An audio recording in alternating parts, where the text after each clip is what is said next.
Hello! Shameless plug. The one thing everybody keeps asking me for that I ran out of many months ago was black alligator. And I was completely out of it, and yet I had squirreled away in a place I did not know a piece for a wallet for a black. So anybody's interested in a black alligator wallet, let me know. I have a very lovely black alligator wallet, 100% handmade by me. Shameless plug.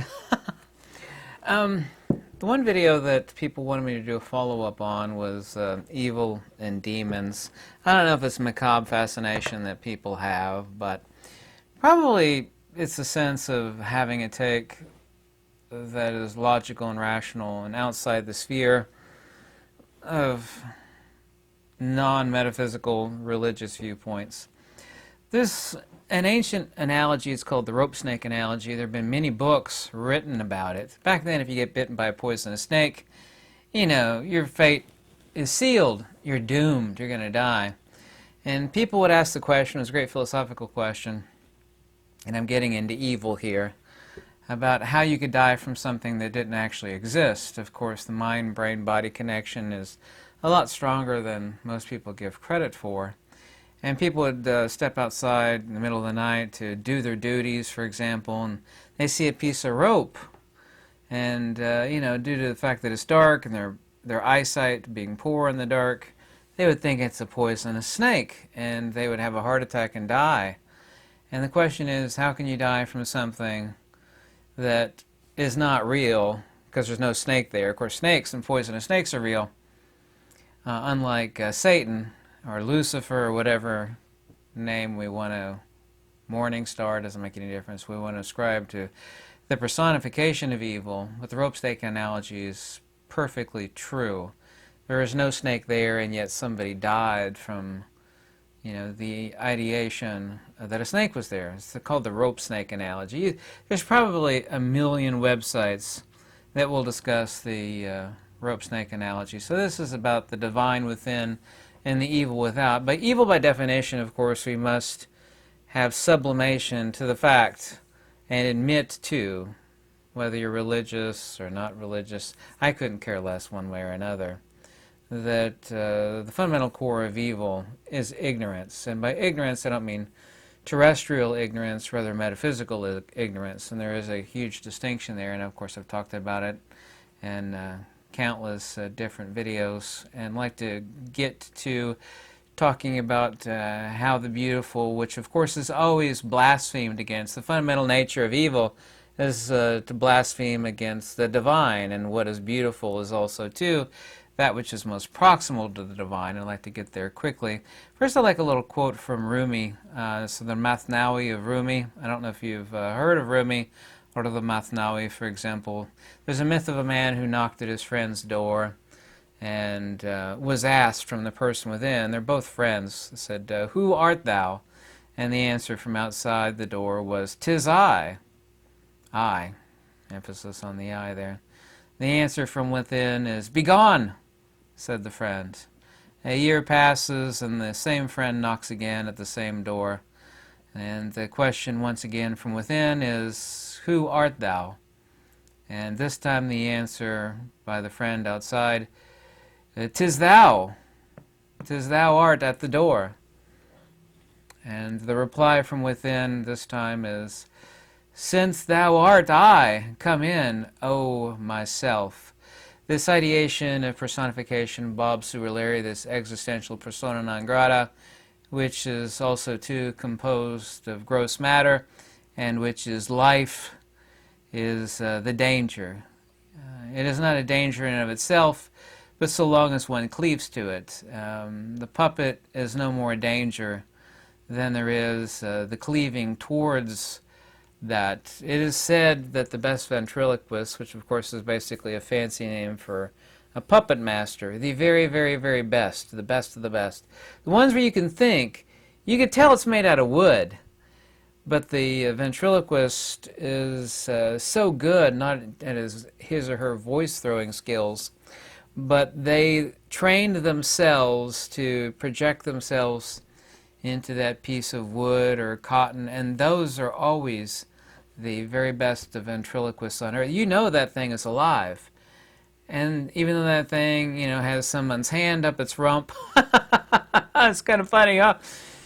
And it's made of wood or plastic, et cetera, et cetera. It actually is alive, and that is why they are the very best ventriloquists. There's many reasons for it: their ability to throw their voice, how good they are at jokes and whatnot. But that puppet is being believable from the best ventriloquist is someone who actually makes that thing alive.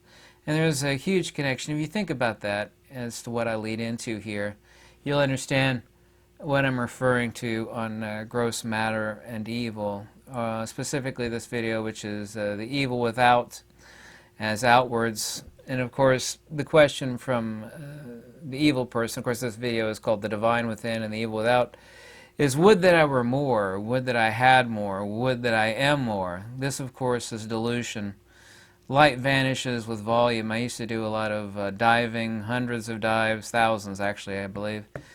Thousands of skydives anyway. The deepest I ever went was Blue Hole in Florida, and it was like 220 feet. It was a super bright sunny day outside, but once I got around 180 feet and the water was crystal clear, I mean, the light was gone. It was like I was in pitch black. Of course, that enormous amount of water between me and the sunlight. This is dilution or diminution of that which is most potent.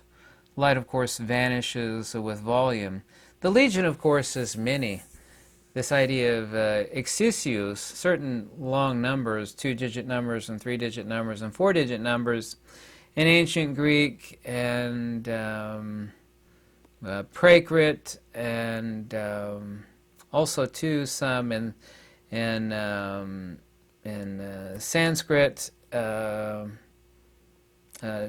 Not Devanagari. Anyways, there's a few different languages. These very long numbers are also words. The same is true of 666. I've mentioned this many times. The word in Greek is exisius. In Latin, it's nearly the same. Excessius. In English, it's almost identical too, interestingly enough. Excess. Every branch of metaphysics, excess is evil. Evil is excess. Now, having a lot, people say, well, rich people are evil and twisted and they're out of touch, and that can quite often be the truth, but having something and being twisted by it are two different things. There are not too many of them, but there are people that actually have a lot, but they're not twisted by their possessions and by their money. But unfortunately, it does, unless someone has a lot of wisdom, it does smother and distort. Enough quantity affects quality. Smothers and distorts people. So legion, of course, is many. He is evil, and of course, that has idols and is the ancient, of course I'm referring to religion here, but it's actually a metaphysical truth, is a worshiper of idols. And by idols I mean forms and things that are beautiful that contain with them forms. But the beautiful is not part of the form. The form takes the shape of the beautiful. And this is where we get into that which is demonic. And a demon is a person is not that which does evil, but is in love with evil. And that's actually an ancient Christian quote, also too, several other languages, that which surmises one to be a demon, which of course is a disembodied entity that can embody somebody. I've actually witnessed a possessed person, and he was young and healthy, didn't smoke, didn't drink, or didn't do drugs. He was like 26 years old at the time. There was literally, and if I'm lying, I'm dying right now. There was a bubble of cold around him like a freezer, and yet his house was warm. It was even warmer than mine, which I keep mine set at 76 degrees. But around him was this, and this is the cold cathode effect. Everything within metaphysics is actually hyperlogical and hyper-rational. I'm not going to get into explaining it here for sake, but you can type in cold cathode effect on a Google search. You'll get 1 million results. And he died a couple weeks afterwards. He was absolutely 100% possessed, and he dabbled in things that he should not have. He basically, like the old Chinese proverb of the rooster that sticks his head in the mower, and he ends up in the stew pot. And unfortunately, he dabbled where he should not have dabbled, which is quite unfortunate. So he is evil that partakes of idols and the worship of idols. And this is a reference to form, because the evil and demons who worship evil are in love with evil. They know the distinction, because ignorant people and children will occasionally do extremely evil things, but this is not that which makes them either demonic or evil. It sometimes can be, but usually is not. Name, personality, life, form, materialism. Of course, in the case of the Logos, or that which is divine, because phi is to 1 as 1 is to phi. People love talking about the golden ratio, but they can't tell you what the hell the golden ratio is, unfortunately, because they haven't got a single clue. It's the ratio and proportionality of the shape and the form relative to the 1, because phi is to 1 as 1 is to phi. But the form itself, which takes on that ratio proportionality, does not contain the divine. It has itself the beauty such that the form takes the shape and the ratio and proportionality of the divine. So in beauty of form, the beauty is never the form. People are like, well, that's not true. I saw like the hottest woman in the world yesterday, and she was beautiful and gorgeous, and she had a form, and it was 38, 24, 30, you know. I'm being crude here, but, you know, someone would superficially reject that. Well, of course this form is the beauty. I know what her form is in the measurements. You know, just an example, right? Kind of laughable example. And then it is beauty. That was the beauty, which is the form, and the form was the beauty. But this is not the case. The beauty is the logos of the form. That which is beautiful of another human being is life, or zoe in the Greek. But there is no more life in a form than there is a signal in this radio. There's an ancient story said to Gautama,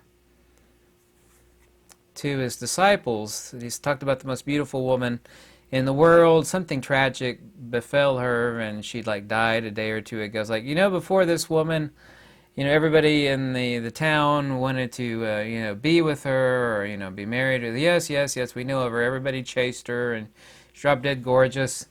And now that she's dead, is it not the case, O followers, that nobody wants to be with this person, and nobody is chasing? Yes, yes, yes, Gautama, this is true. She has since perished. You know, the form is still the same. The ratio and proportionalities of that body. I'm not trying to be grotesque here whatsoever, but the beauty and the life which is the beauty, is not in the form. Ignorant people, of course, go to funerals and they bemoan the dead, but funerals, of course, are not for the dead, they're for the living, and their ignorance is, of course.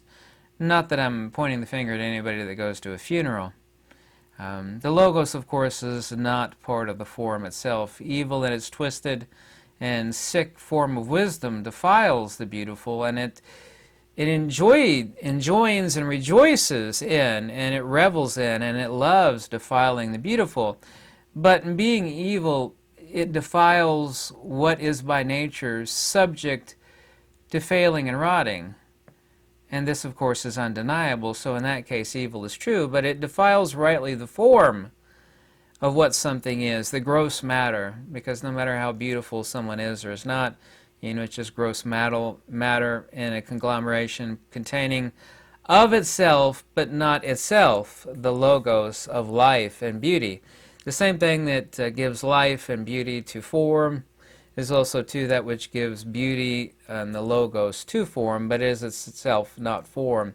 But evil and demons wrongly think that the logos is the form, and this is why those who are evil and demonic love to defile forms. Like, look, look, look, it's just nothing but a pile of filth.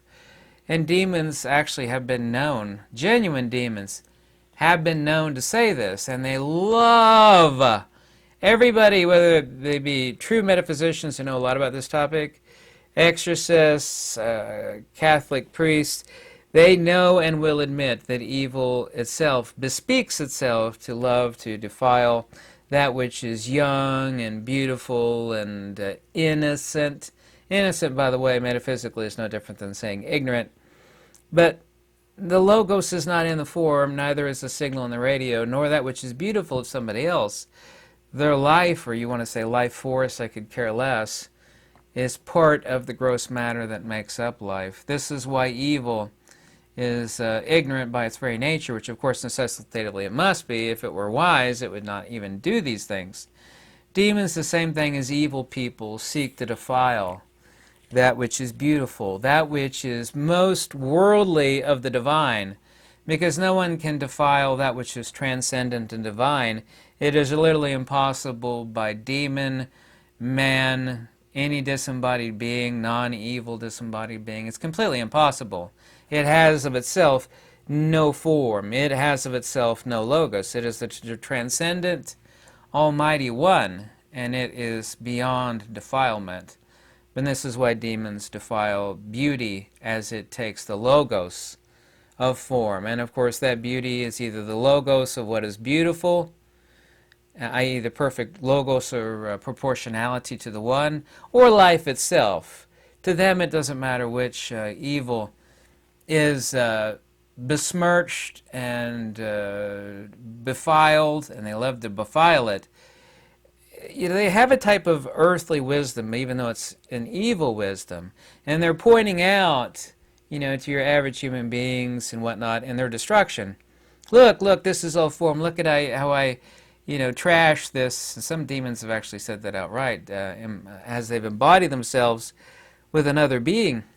And, you know, look at as I trash this, you know, this beautiful, young, innocent, and/or beautiful form, regarding its life and/or also to its beauty, because both of these things, life and the beauty, are relational to the transcendent of the divine.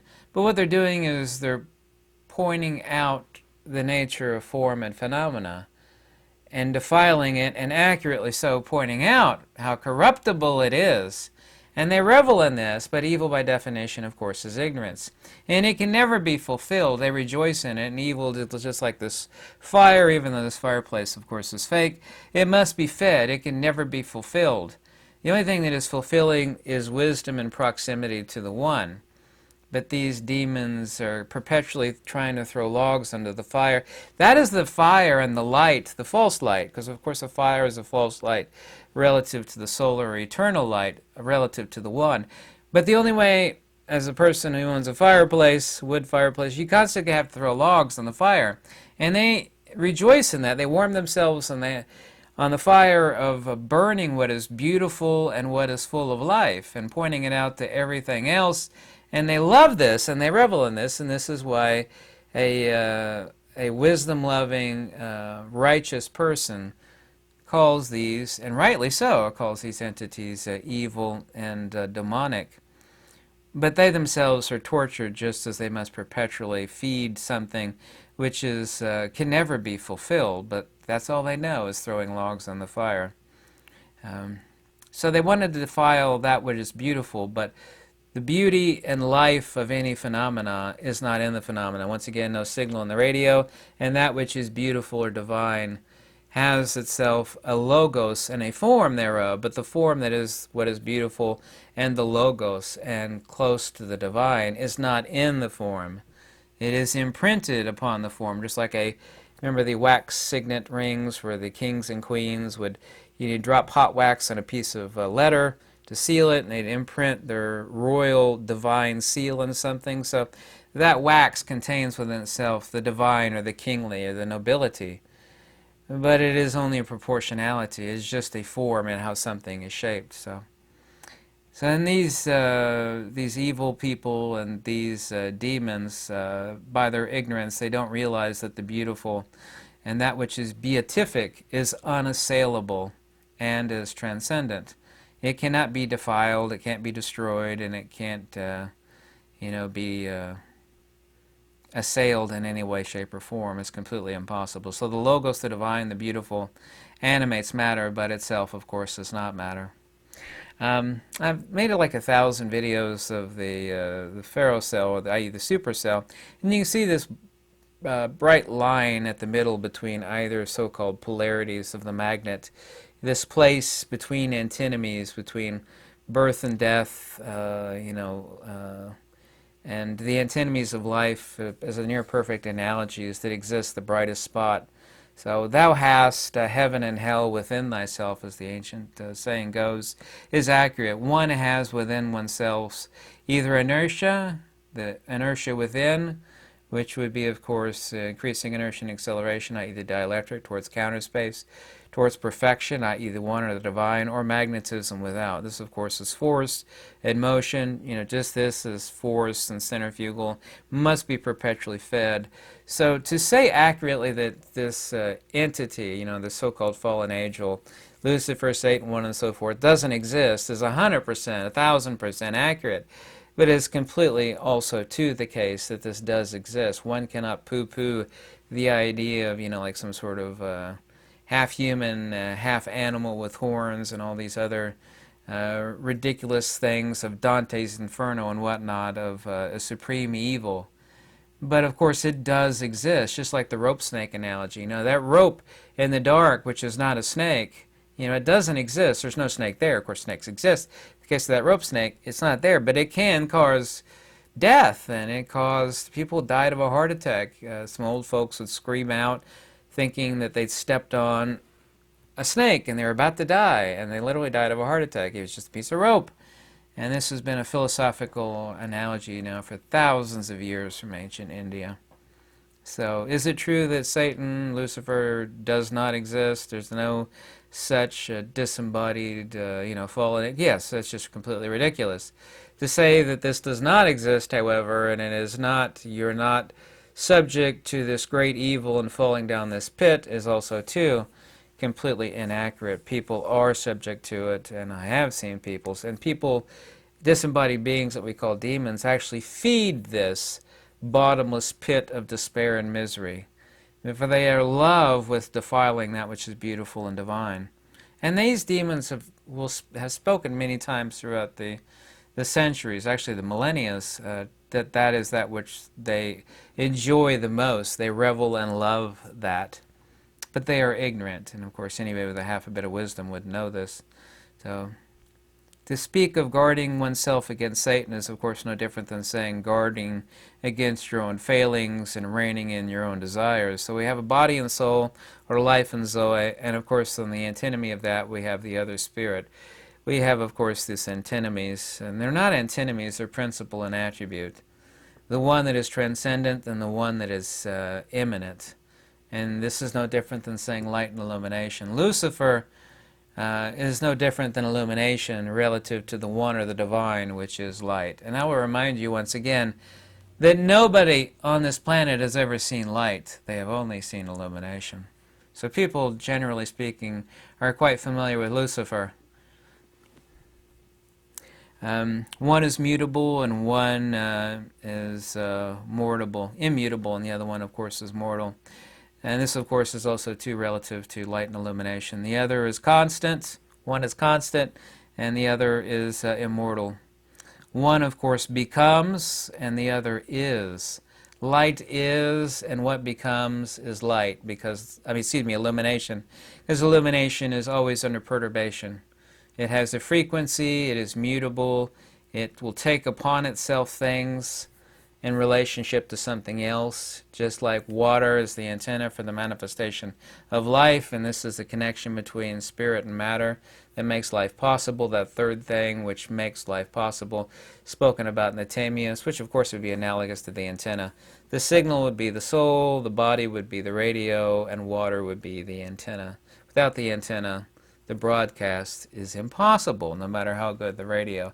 Radio analogy is nearly perfect. You're welcome.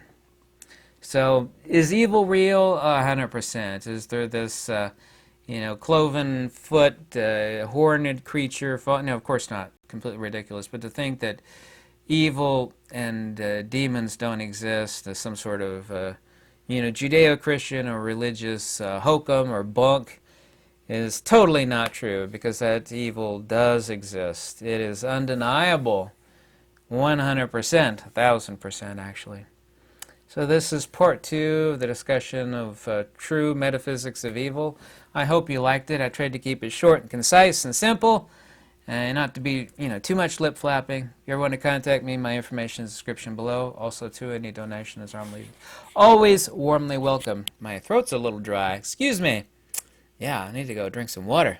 Thank you for watching. Lux Veritas.